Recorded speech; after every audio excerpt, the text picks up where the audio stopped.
In this video, I'm going to show you how to insert the checkboxes in Google Docs. So if you're interested in knowing this, then keep on watching.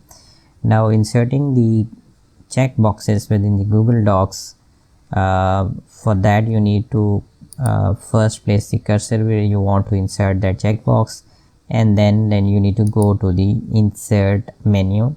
From the drop down menu, you need to click the special characters, and within the special characters you can select the emoji, and from the emoji you can select marks, and there you can see that you will get different kinds of ticks and crosses, and the white heavy check mark, this you can insert as it is displayed here.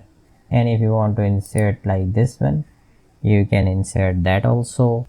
So it depends what kind of a format you like, but this is how you can insert the checkboxes within the Google Docs. So we have a complete playlist of quick Google Docs tutorials which will be displayed at the end screen cards and would be available in the first link in the description below if you want to check them out. In any case, thank you for watching this video till the end. If you like this video, hit the like button, share and subscribe.